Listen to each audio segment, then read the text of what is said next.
Welcome back to Major Intonio's presentation of My Autobiography by Benito Mussolini.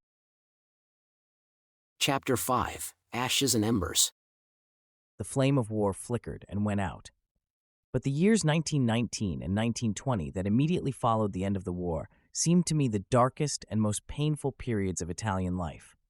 Dark thunderclouds hung above our unity. The progress of Italy's unification was threatened. I watched the gathering storm.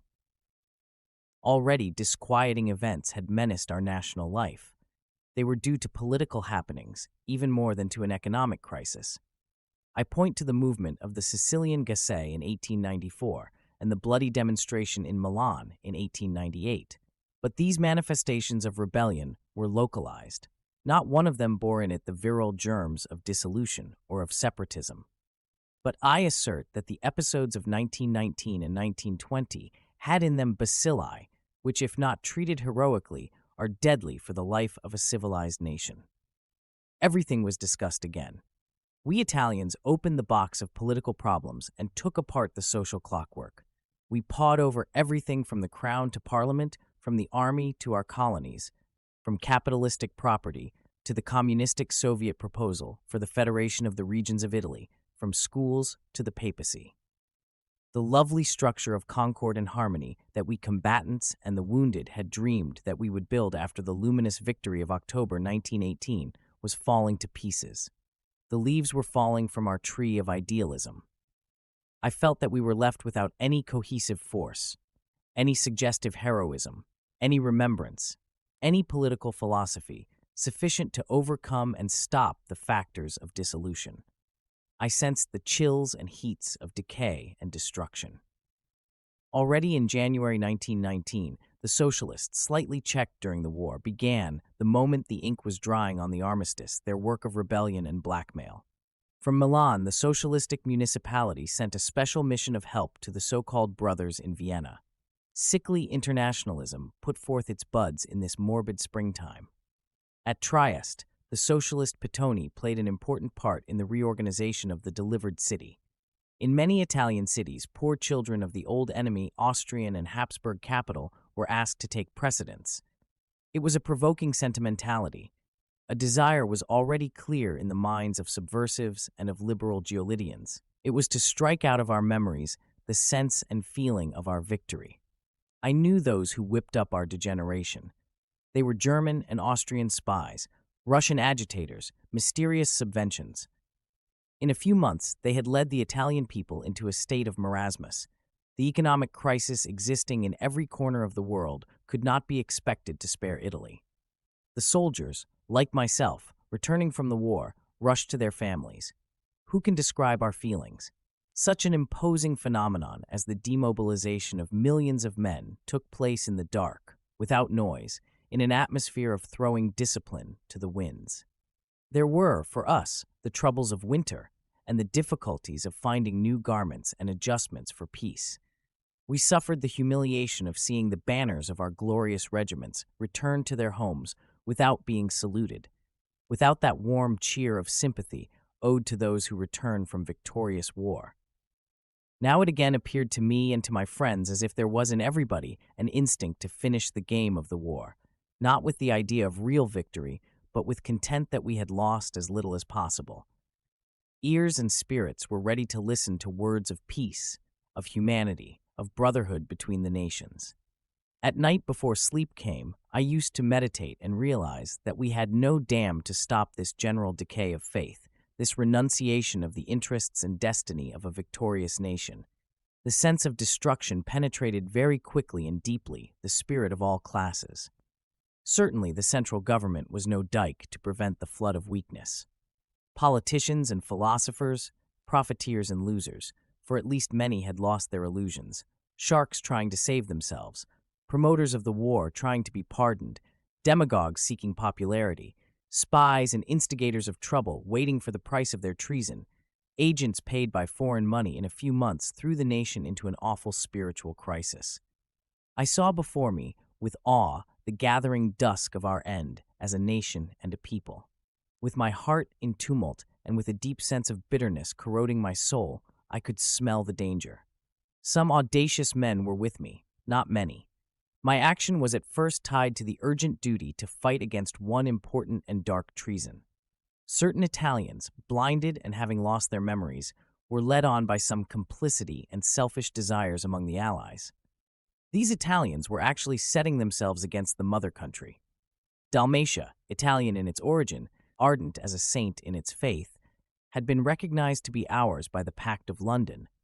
Dalmatia had waited for the victorious war with years of passion, and holding in its bosom still the remains of Venice and of Rome, was now lopped off from our unity. The politics of renunciation, helped by foreigners, galloped forward. Wilson was the distiller or supporter of theoretical formulas. He could not comprehend Italian life or history. By his unconscious aid, this treason to us was nourished.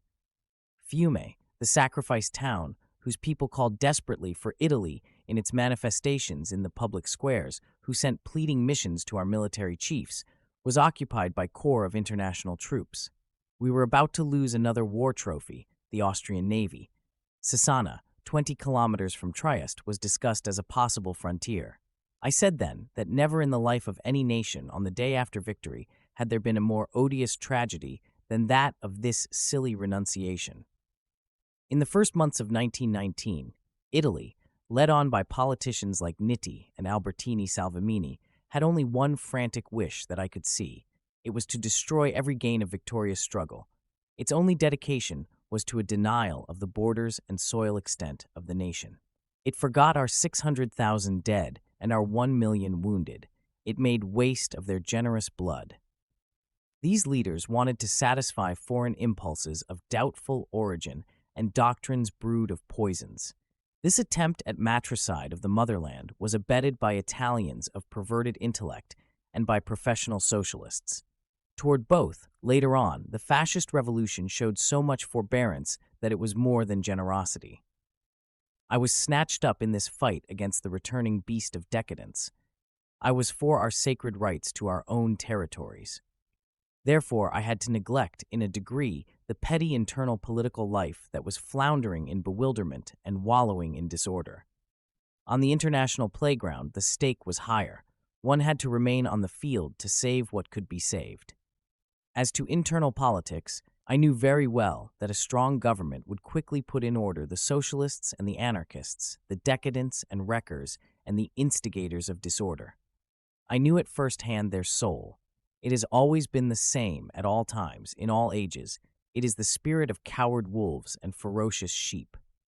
And thus one day, a few months after the armistice, I saw at Milan a fact more disquieting and more important than I thought possible.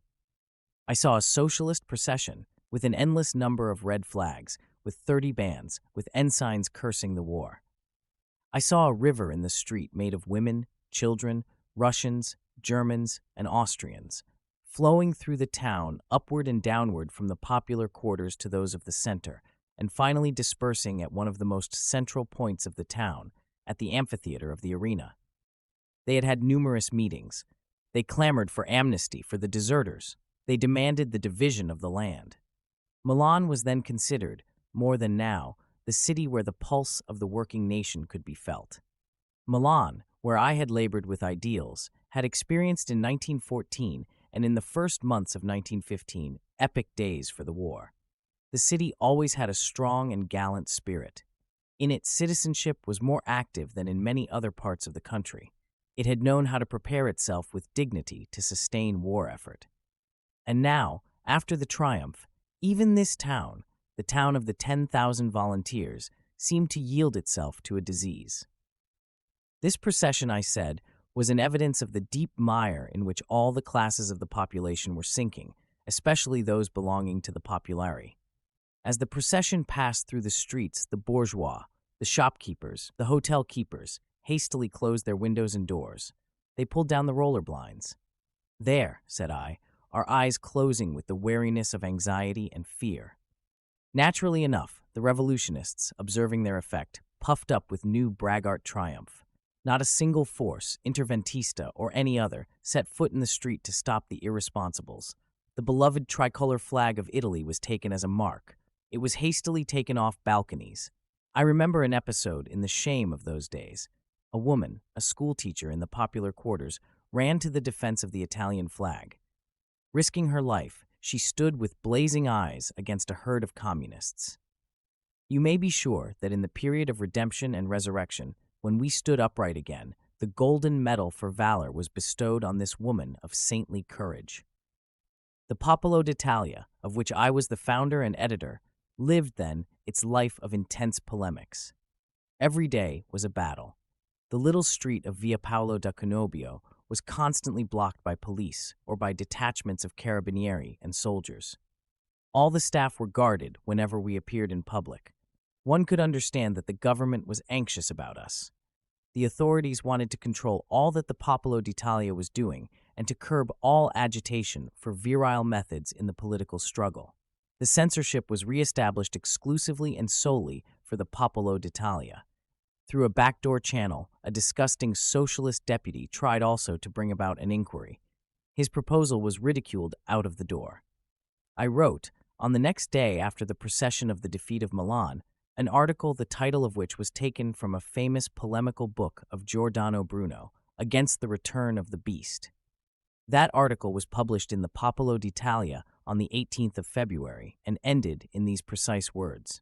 Quote, "If the opposition to a war that is not only finished but was victorious is now a pretext for an ignoble doubt, then we who are not ashamed to have been interventist but feel the glory of our position will shout to the heavens, 'Stand back, you jackals.'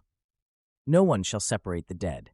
They constitute a sacred heap, as big as a gigantic pyramid that touches the skies, a heap that belongs to nobody. Nobody can give or take away from the dead. They do not belong to any party. They belong to the eternal motherland. They belong to a humanity too complex and too august to be put into any wine club or into the back room of some cooperative. This political stew is supremely ignominious. Must we be forced to defend our dead from filthy profanation? O Toti, Roman, one man, thy life and thy death is worth infinitely more than the whole Italian socialism. And you files on parade, innumerable heroes that wanted the war, knowing how to want war, who went to war knowing what was war, who went to death knowing what it meant to go to death. You, Decio Raggi, Filippo Corridoni, Cesare Battisti, Luigi Lori, Venezian, Sauro, Rismondi, Cantucci, you thousands and thousands of others that form the superb constellation of Italian heroism, don't you feel that the pack of jackals is trying to rummage your bones? Do they want to scrape the earth that was soaked with your blood and to spit on your sacrifice? Fear nothing, glorious spirits. Our task has just begun. No harm shall befall you. We shall defend you. We shall defend the dead and all the dead, even though we put dugouts in the public squares and trenches in the streets of our city." Unquote. That was a warning blast, a trumpet call. Many, hit in the face, fled. Some around us, trembling, thought of the danger that they might get into on account of such a polemic. But some others, not many, gathered around the old banner of my newspaper.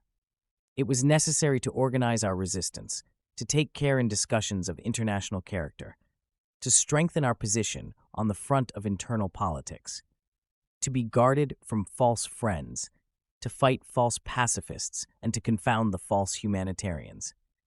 We had to make a general assault upon all that bundle of various degenerate tendencies, diverse in their appearance, but absolutely identical in their utter failure to understand the logical and absolute meaning of the victory in war. Our delegation in Paris was in a sorry strait. The ability and the injustice of some of the Allied statesmen had almost strangled it. Owing to our internal situation, it was impossible for our delegation to take a firm stand with feet well planted. The regions to be restored to Italy were in a state of restlessness that made many of us anxious. What a grave moment. An action of a handful of us on the public square was not sufficient. There were so many different fronts where one had to fight. We who were to defend Italy from within had to create one more unbreakable unity of strength, a common denominator of all the old pro-war partisans and loyalists, of all those who felt, like myself, desperately Italian. Then it was that I decided, after days and nights of reflection, to make a call through the medium of my newspaper for a full stop in the stumbling career toward chaos. And on the 23rd of March, 1919, I laid down the fundamental basis at Milan of the Italian Fasci di Combattimento, the Fighting Fascist Program. The first meeting of the Italian battle fascists took place on the Piazza S. Sepolero in Milan. It was in a hall offered to us by the Milan Association of Merchants and Shopkeepers. The permission was granted after a long discussion among the managers of the association. Common sense prevailed in the end. A guarantee was given that no noise or disorder would occur. On that condition, we got what we wanted. The meeting was of a purely political character. I had advertised in the Popolo d'Italia that it would have for its object the foundation of a new movement and the establishment of a program and of methods of action for the success of the battle. I was intending to fight against the forces dissolving victory and the nation. I prepared the atmosphere of that memorable meeting by editorials and summonses published in the Popolo d'Italia. Anyhow, the ones that came were not numerous. One of my fighting friends of goodwill was in the hall, and he took the names of those who were willing to sign up. After 2 days of discussion, 54 persons signed our program and took the pledge to be faithful to the fundamental basis of our movement. I speak of movement and not of party, because my conception always was that fascism must assume the characteristics of being anti-party.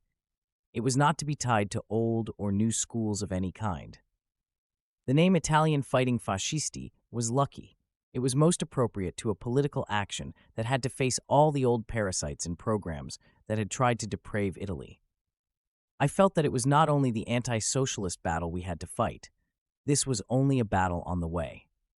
There was a lot more to do.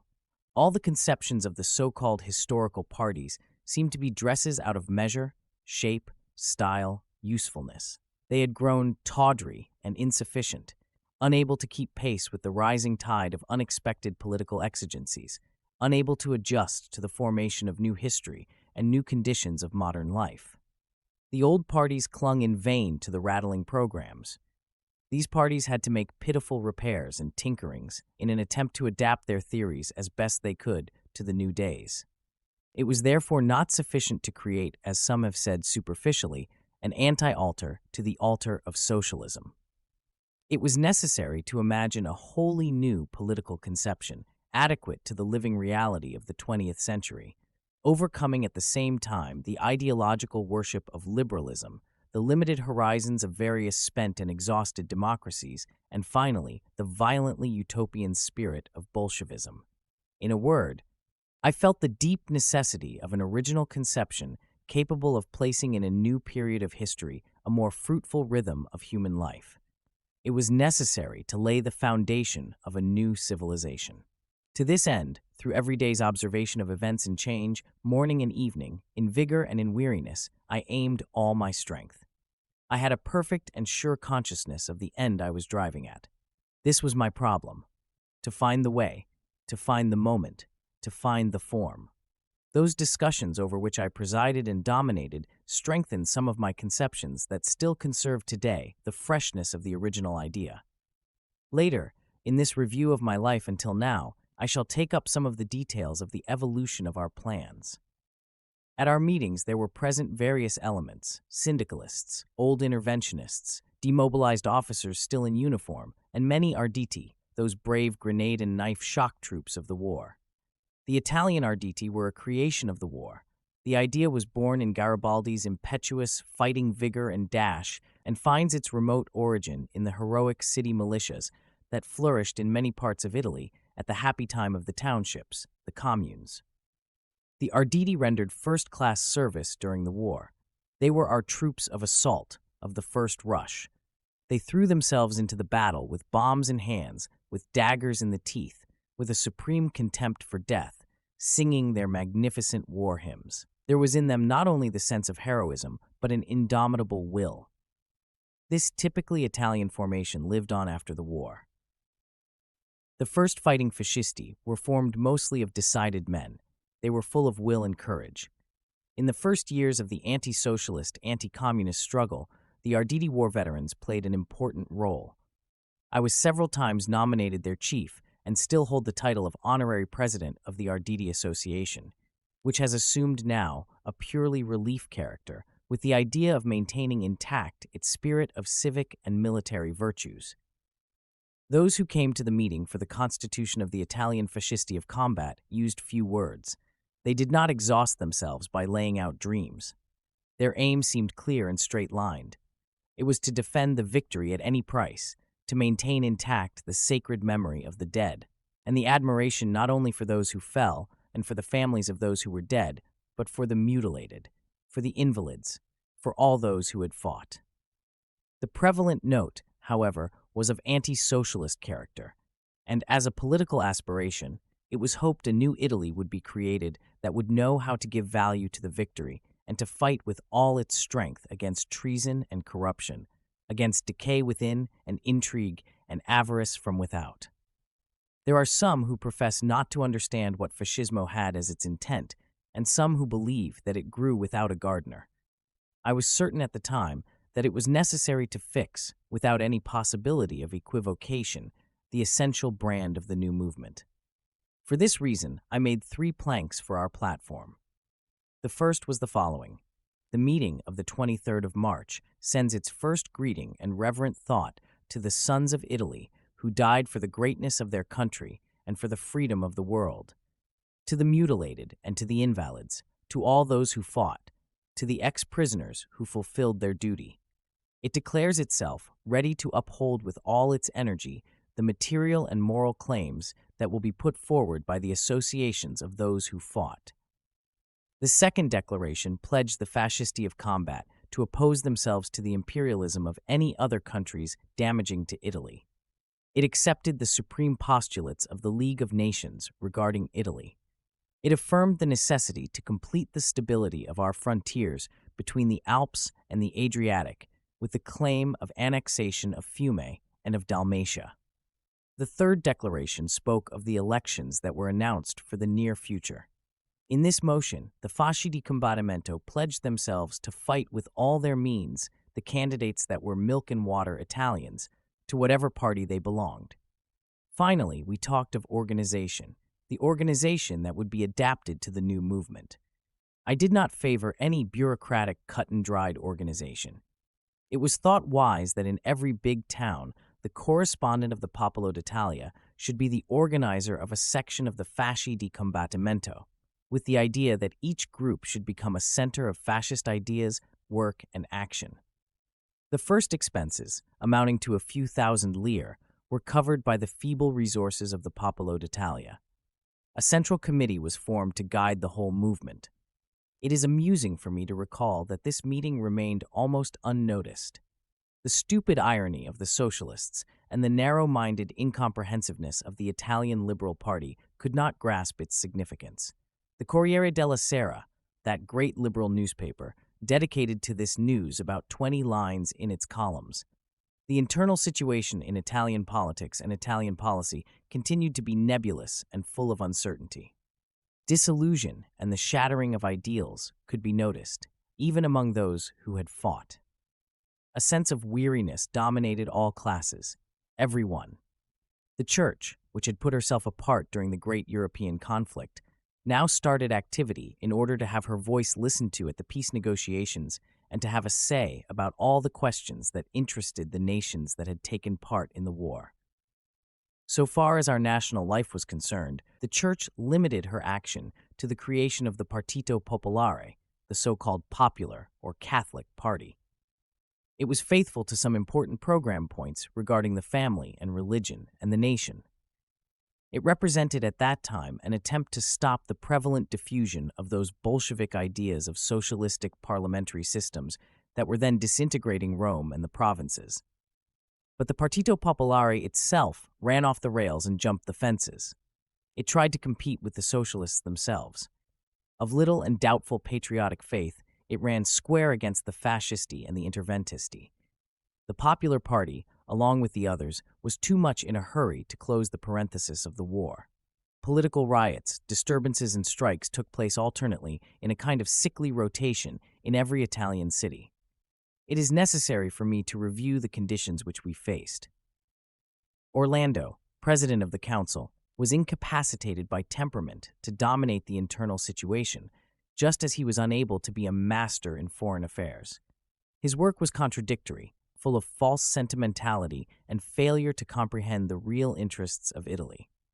Not knowing French and ignorant of the treaties concluded with the Allied nations, Orlando, in spite of the presence of Sannino, was a disastrous influence during the peace negotiations at Versailles. Wilson, so far as Italy was concerned, was ambiguous, so much so that on the 23rd of April, the Italian delegation had to leave Paris. It returned on the 5th of May, a dubious situation. In June, after a vote of the chamber, the Orlando cabinet retired. In the meantime, also in June, serious clashes took place at Fiume between French sailors and Italian soldiers. Never did Italy have a man so damaging to the Italian interests and programs as he who came next, Nitti. He was and remains a personality that is the negation of any ideal of life and of manly conflict. He has a fairly good knowledge of finances. He is impudent in his assertions. He is intensely egocentric. He always wants to play the most important part in cabinets, whether he is president of the council or simply a minister. His first act when he came into power was the granting of an amnesty. This amnesty was followed by two others. The first had a character of general principle, and I approved it. But by granting the two others, Nitti committed a great moral crime, for he abolished the difference between those who wore the ensigns of valor and sacrifice and those who had basely betrayed the nation during the war, and even had gone over to the enemy. All the work of Nitti was fish bait for the approbation of the Socialists. He conceived the ambition of holding the presidency of a future Italian republic. His measures, which wore demagogic dress, did not prevent disorders or devastations sometimes brought about with the cost of lives. He never would face Bolshevism and the dissolutive forces in the open field. He had a decree issued and signed by the king establishing the price of bread. He had it withdrawn on the next day and replaced by another decree, also signed by His Majesty. There was no point in the national life that he failed to bring up for discussion.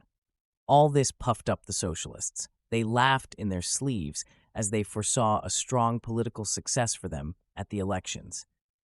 The elections had to take place under the proportional system. The Socialists would become, through the election battle, masters of Italian political life. It seemed to me that the season was our summer of torment and resolve. In June 1919, the Treaty of Peace with Germany was consummated at Versailles. The event for Europe was the end of a nightmare. The continual disillusionments, the reservations and the protests of Germany, and the diatribes between the Allies constituted a permanent danger and a reason for anxiety for many nations. The conclusion of the treaty was therefore for them a liberation. For Italy, on the contrary, it was a complete shattering of ideals. We had won the war. We were utterly defeated in the diplomatic battle. We were losing, except Zara, the whole of Dalmatia, our land by tradition and history, by manners and costumes, by the language spoken, and by the ardent and constant aspirations of the Dalmatians toward the mother country. Fiume, most Italian of cities, was contested. The colonial problem was resolved for us in an absolutely negative way. To a nation like ours, powerful and prolific, that has a need of raw materials, of outlets, of markets, and of land, on account of the exuberance of its population, only some insignificant rectifications of frontiers were granted when the glut of colonial spoil was passed around. I could feel the discontent oozing down through our masses and infecting the combattenti themselves. Once more, Italy, who had thrown into the conflict men, means, patrimony, and youth, went out of a peace settlement with empty hands and manifold disillusions. The Nitti government, with its continuous note of pessimism, was doing no better than to describe our situation as near to bankruptcy, economic as well as political. Nitti himself, his newspapers, and his acolytes tried to make the Italian people believe that the Versailles Treaty was for us the best result obtainable. A sense of humiliation had crawled over our whole peninsula, but many there were who did not want to resign themselves to accept the tragic facts. No one knows better than I that many meditated in sullen silence most desperate actions. The government was watching the turn of the psychological tide, while in the practical field it did not know what to do except to prepare and revise the mechanism of an election law by a vicious proportional system. In the field of destruction, it reached an unbelievable decision to demobilize the aviation camps and to cap the climax, in August 1919, the report of the Commission of Inquiry on the painful episode of Caporetto was published. I thought to myself, this is fat on the fire. The Avanti, a socialist newspaper that for the time being was published in 3 editions, one at Turin, one at Rome, and one at Milan, had started a ferocious campaign against the army. On account of a strike of typographers, the Avanti was the only newspaper published in Rome for 2 months. During street demonstrations, officers, merely because they were in uniform, were insulted and assaulted.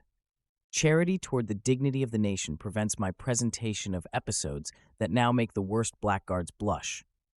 The few fascists that had accomplished an act of faith in March 1919 now met in all their work enormous difficulties.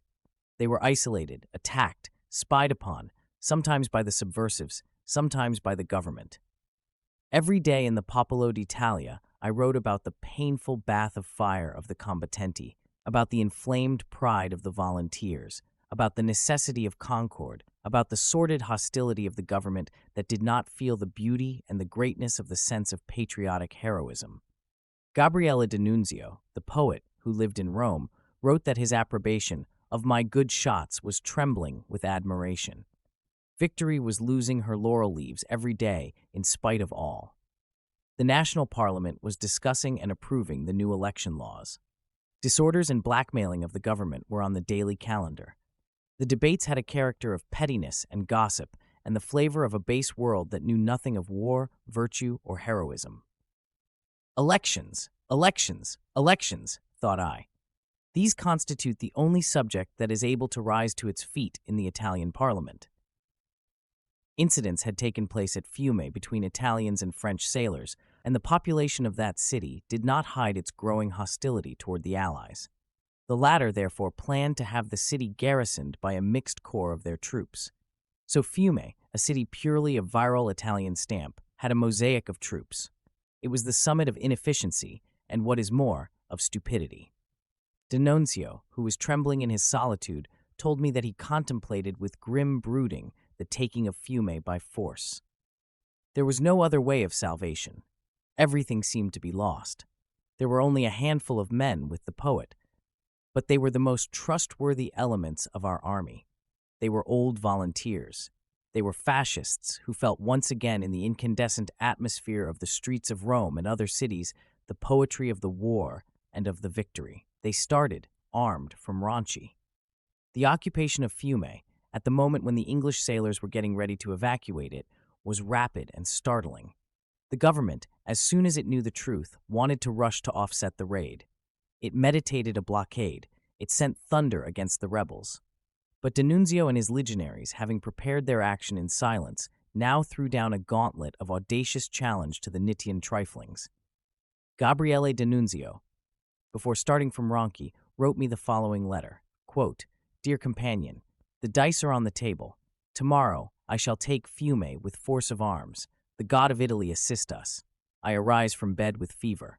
But it is impossible to delay. Once more the spirit dominates the miserable flesh. Sum up the article that the Gazzetta del Popolo will publish. Give the end in full. Sustain the cause without stint during the conflict. I embrace you. 11 September, 1919. Gabriele D'Annunzio." Unquote. The Italian atmosphere, so long checked and humiliated, exploded like Vesuvius after the announcement of the new D'Annunzio gesture. Again, we heard the tune of high sentiments, of fraternity, and of enthusiasm. Again, we felt the spirit of May 1915. The best of our manhood felt the breath of poetry that came from this sacred liberation carried on in the face of the policy of the Nitian government. The fascisti were amongst the ardent legionaries of Fiume, while at home they were leading resistance against the defeatists, old and new. The Italian colonists all over the world, these colonists who had followed with anxiety and with unspeakable fright the negotiations of Versailles, sent money in great quantity for D'Annunzio's expedition. Fiume felt an intuition of its salvation. There were manifestations of frantic enthusiasm. Audacity had repaired injustice. The city was strongly held, so that it could resist by force of arms and with courage all the Nitian or international interference. The president of the council, Nitti, in Parliament on this occasion, took an ignoble attitude. he summoned up the dangerous idea of protest by a general strike. By his ambiguous language, he invited the classes which leaned towards socialism, and especially the socialists and radicals themselves, to agitate for street demonstrations against D'Annunzio's enterprise. Nitti, after conversations with Trumbik, the Jugoslav minister, saw all his tangled and slimy net of humiliating understandings going to pieces through the will of a few brave boys. Nitti thought and acted only as a consequence of physical fear. Attacked full front and exasperated in his mad and miserable dream, he plotted with every means to overcome the resistance of the Fiumean legionaries. The soldiers were declared deserters. The city was blockaded so that economic pressure would squeeze the spirit of the citizens. Parliament was closed and the elections were fixed for November 16, 1919, under the troublesome proportional system. The elections re-established, for a moment, an apparent truce. Every party wanted to measure the masses and the groupings. The socialists, who were speculating on the misfortunes of the war and were pointing to the danger of another war due to the D'Annunzian enterprise, were the favorites. The church, which in politics always has an ambiguous attitude, urged on the activity of the priests in the villages so that the Partito Popolare, which had been created originally by the lay Catholics in service of the church policy, might play the preponderant part in Parliament. The liberals, Democrats, and some radicals built up a bloc that passed under the name of the Forces of Order. They were changeable forces, without any ideal base and without precise aims. They were another grouping among groupings whose futilities I had observed for years. I wanted the Fascisti to try alone the chance of the elections. We did not ally ourselves with any other party, even with the nearest to them, the Nationalists. The atmosphere was against us, but it was necessary to count our own heads. It was necessary to know, even through the means of elections, what point had been reached by the Italian nation in moral disintegration and in moral reawakening as a victorious nation. I created an electoral committee with little means, but with ample courage. I ordered meetings for the principal towns of Italy, and especially in Milan. I remember so vividly the meeting on the Piazza Belligioioso. How typical it was. The place was a lonesome corner of old Milan, where from a camion that was used for a tribune on a dark night, by the light of torches, I addressed a big, closely pressed crowd. They were people not only from Milan, but from other towns. The Fascisti of Bologna, of Turin, of Rome, and of Naples had in fact sent their representatives in order to have precise rules and sure orders for the impending electoral battle. I made on this occasion some declarations of principles that still stand in the fascist line. They have served me as a guide in all my political actions. I said that revolutions were not to be denied a priori, that they might be discussed. I said that the Italian people could not copy Russian Bolshevism. We have in the history of our political struggles our own elements of greatness of concept. These have given to the spirit of the time all the strength of their Italian genius and the qualities of their Italian courage. If a revolution, said I, has to take place, it is necessary to make one typically Italian on the magnificent dimensions of the ideas of Mazzini and with the spirit of Carlo Pisacane. I had already in my mind, clear and strong, the concept of complete rebellion against the decrepit old state that did not of itself know how to die. The elections of the 16th of November took place, and the Fascisti were beaten. I faced, and all of us faced, complete defeat. Not one of us had the necessary votes to become a member of Parliament. Some nationalists saved themselves in Rome and were later excellent interpreters of the national idea in the wallow of general bewilderment. At Milan, I was a long way off from the number of votes necessary to be elected. It was tragic, our record, but in the passage of time it is amusing and may be remembered by all losers. Our uneasiness was now profound. The crowd was anti-fascist. Under the skin of the population, a sad illusion was being fed. In their minds, a dark hope was stirring. The coming of Bolshevism, the plan for seizing the means of production, the installation of the Soviets in Italy. The Avanti had already published the general scheme and its details. My defeat did not bother me out of any personal consideration. It gave me a clear and precise idea of the desperateness of our situation. The Socialist newspaper wrote on that occasion a short notice about me. a dead body has been fished up from the Naviglio. It was said in this note that in the night, in the modest Naviglio Canal that cuts Milan in two, a dead body had been picked up. According to the documents, they said it could be identified as the dead body of Benito Mussolini, his political corpse. They did not say that its eyes were gazing ahead. Amidst the general feast of their victory, the Socialists did not forget to imitate a regular funeral. This parade passed through the streets with a coffin, surrounded with burning candles. There were ribald psalms on the air. The strange procession, however, showed the distress and shoddiness of its ranks. It passed up and down the city of Milan, a city that had become now the absolute property of the Socialists. The procession passed under the windows of my house, where my family was living in anxiety amidst the general anxieties and with violence trembling in the air. I have not forgotten the episode, but I always see it in its frame, the frame of the misery and of the threadbareness of the paraders. The elections had given 150 seats to the Socialists in Parliament. They were themselves frightened by their staggering success. The situation was saved by the south of Italy, always more faithful to men than to organized mass parties. The victory, of course, swelled up in most Socialists a desire to dominate.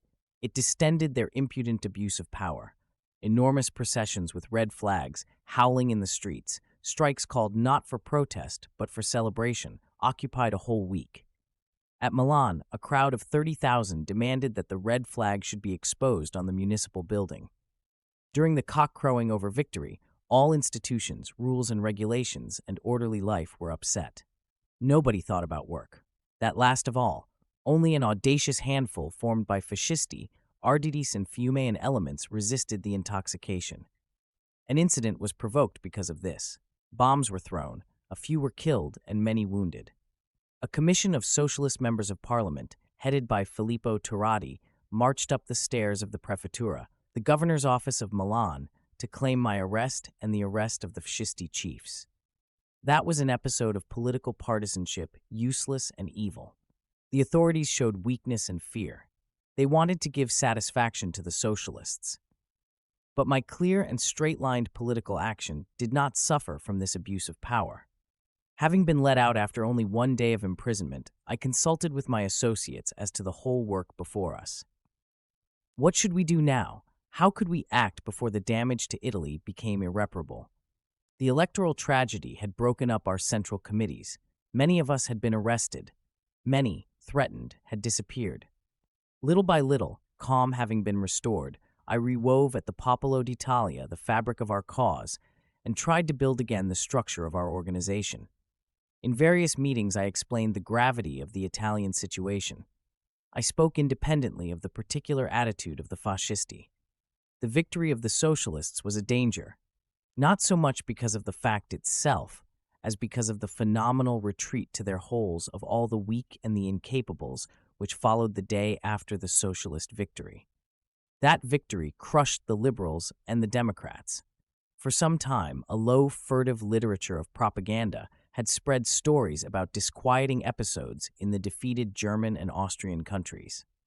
This literature spun narratives about professors obliged to become servants and scullions, Russian princesses engaged as ballet dancers, generals who were selling matches on the streets. All this put together with the Socialist victory produced a wave of fright in all classes, and I could see a serious fact of corruption and political paralysis. The old parties had been beaten by pussyfoot socialism. That socialism had no aim. It was victorious only through cowardice in the others and because of the general uneasiness in the population. Certainly, it did not win on any declaration of a great faith. I did not fold under the smallest edge of my flag. From my editor's office, that was getting barer and barer, to my readers that were getting fewer and fewer, I addressed the most bitter and severe exhortations to resist, resist, resist. I made a little fortress out of the editor's office. The newspaper was sequestrated and censored every day, but notwithstanding difficulties and lack of means, I succeeded in keeping the little paper alive. I was throttled by the skinny hand of poverty. I could have sold out, but I held on. So that I might be completely withdrawn from circulation, various messengers of the Nitian government came to me, advising me to go and study the autonomous republics of southern Russia. I understood the double game. They acted with me as they acted with the nuncio when they advised him to try the flight from Rome to Tokyo. But D'Annunzio was now still resisting at Fiume, and I, with my newspaper, was renewing and reassembling the dispersed ranks of the Fascisti. I held meetings constantly. Not for a moment did I cease my activity. It cannot be said that I failed to look the triumphant beast in the face. One day, just after the elections, I had to go personally because of postal regulations to the money order window of the main post office in Milan. I was to receive some considerable contributions that Italians from overseas colonies were sending for the Fiume enterprise. In the huge buildings of the central post office, one could still see visible signs of the elections. The murmur of the discussions, the stenciled inscriptions on the walls were all there. I presented myself with my brother Arnaldo at the window of the money order office. The Bolshevik clerk, with evident irony, said I had to make myself known. He did not know any certain Benito Mussolini. A short discussion arose that attracted other Bolshevik elements, who amused themselves by affirming that nobody knew Benito Mussolini. The development of this discussion, impudently provoking, was stopped by an old clerk of the post office, a faithful servant of the state who certainly was not intoxicated by the socialist success. He said, "Pay this money transfer. Do not be silly. Mussolini has a name that is not only known now here, but will be known and judged all over the world." I have never learned the name of this gentleman. He was straight and fair. Some symptoms of reaction against the socialist victory were to be noticed now. One day at the editor's office of the newspaper, facing the anxieties of my associates and the doubts of some half-hearted ones in my service, I felt it necessary to disclose my own hopes and faiths. Don't fear, Italy will heal herself from this illness, but without our watchfulness it might be deadly. We will resist. I should say so. Indeed, within 2 years I will have my turn. This concludes today's reading of my autobiography, by Benito Mussolini. Join us also the day after tomorrow for the subsequent part. Subscribe to Major Intonio's channel. Thank you for listening, and so long.